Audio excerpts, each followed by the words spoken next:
All right, everybody, welcome to my garage. Let's rock and roll. Let's feed some snakes. I'm gonna walk you through this. Here I have some large pinkies thawed out in hot water. I use the hottest water that comes out of my tap. I use some large tweezers, and I'm getting them out here. So this technique is one that I've used over the years and learned that while the snakes might not strike at a food item in their tub or in their cage, this technique makes it to where they can't run away and they just seem to be more apt to strike. So I wanted to share this with everybody.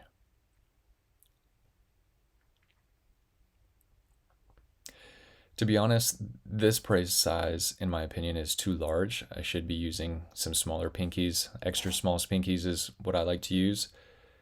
But this is the smallest pinky that I had at the time, and I really wanted to get this video out to help my customers. So there you can see we got a strike. These are defensive strikes. These are just, the snake is annoyed, but it's not mad enough or annoyed enough to actually bite and hold on.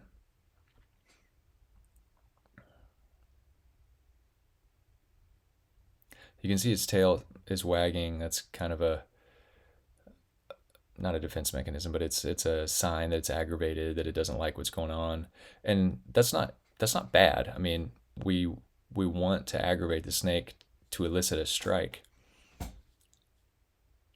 but we want it to hang on.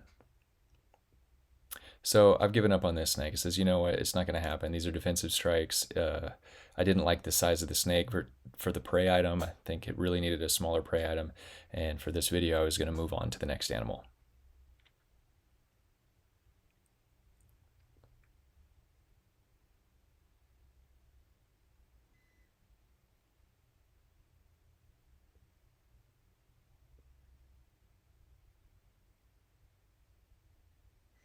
Here we go. The next one, a little bit bigger snake.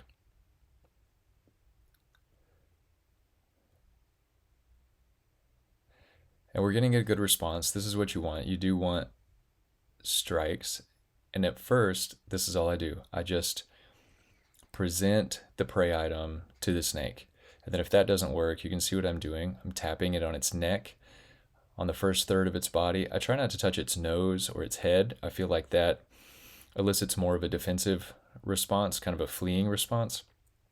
But taps to the body, taps to the tail seem to elicit more of a I'm going to eat you response, kind of an annoyance without the fear.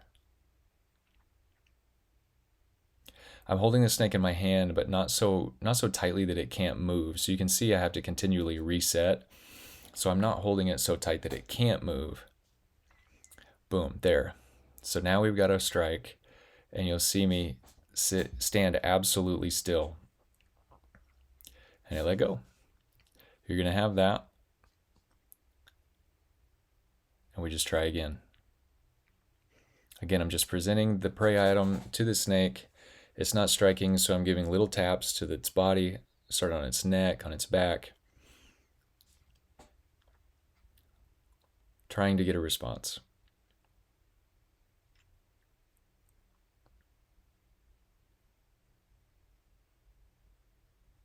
Reset, try again.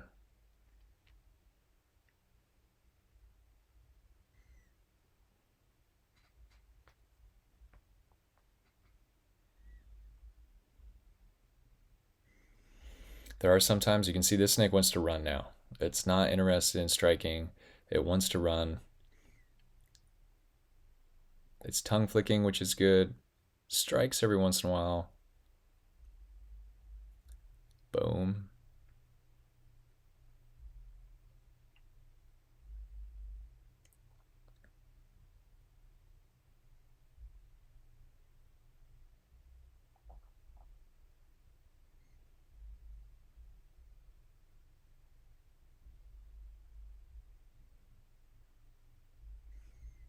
You see there, I moved the prey away from him and then brought it closer. Sometimes that creates a reaction as well. I'm getting a little crazy here. I was just going to see kind of a Hail Mary there to see if I could get it to strike again, but it wasn't having it. There's no use in badgering the snake if you feel like you're just not getting the response that you want in a reasonable amount of time.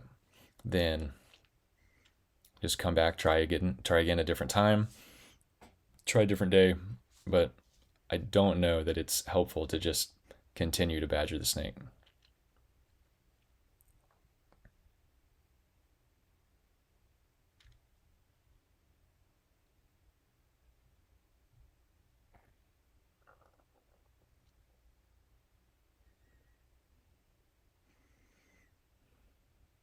Here we go, third time's a charm. I do like to let the snake go through my hands a little bit. Sometimes that activity helps him. Here we go. This is the first tap on its tail a little bit. Present the prey to him.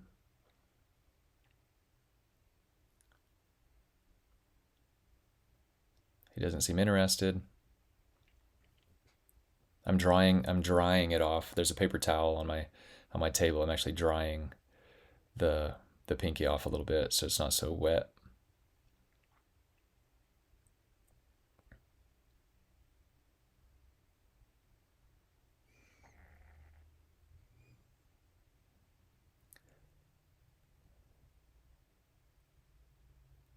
Doesn't look like we're getting any response. But then, bam. So now here's the moment of truth. This is what separates, I think, the successful people from the unsuccessful people. And that is, how still can you sit? How badly do you want this snake to eat this prey item? So I'm going to speed up the video here. So 2000%. And I'm not hyperventilating. That's actually me taking very, very slow breaths while this goes on.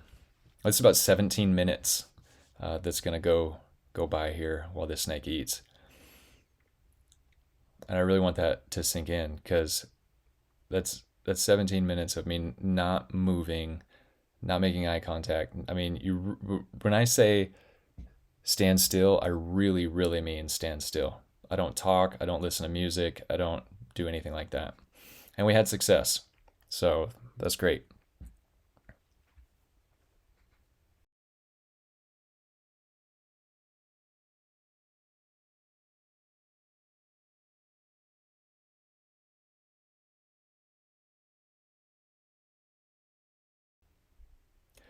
We'll do another example here.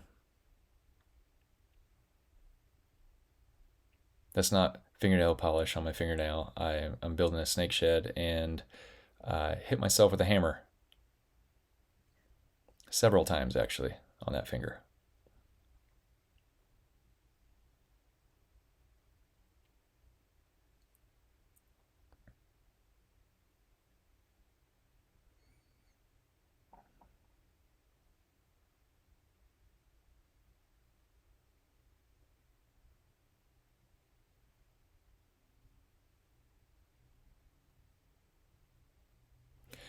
You can see, even in that example that I just gave, if that snake was in a cage or a tub large enough to where it could get away, there's no way that it would have struck at that pinky, because it has an opportunity to flee.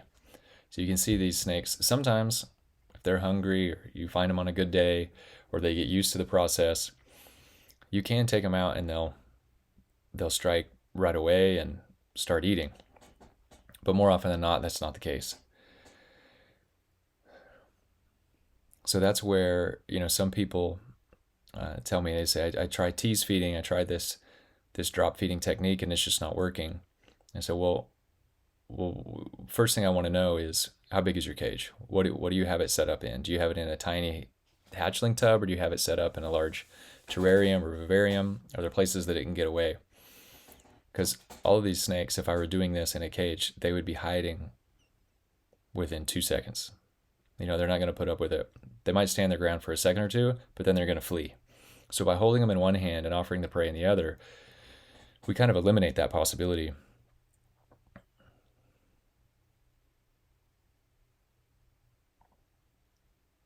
So this isn't a good strike. And you can see by my reaction, I know it's not a good strike.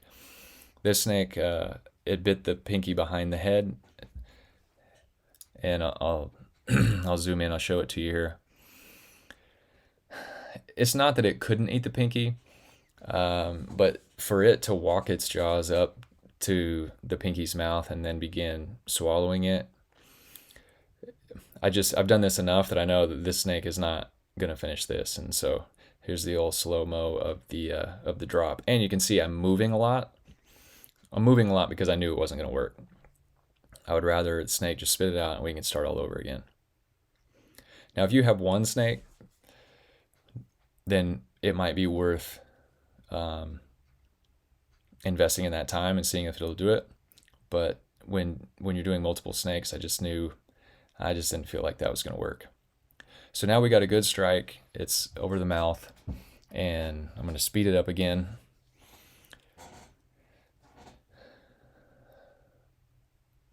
I'm staring at a wall. There's nothing. There's literally nothing in front of me. If people only knew how many hours I've stood with a snake in one hand, when my nose itched or my leg fell asleep or something like that, and I refused to move because I wanted the animal to eat.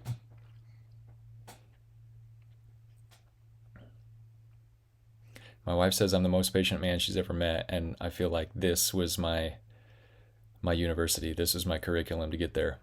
Now, even now, I'm moving super slow. I have had snakes spit them out when I was done. Maybe I moved too fast or set them down too quickly, and they spit it out. So you definitely don't want to get this far in the process and then have that happen. Boom. Good luck, everybody. I hope this helped.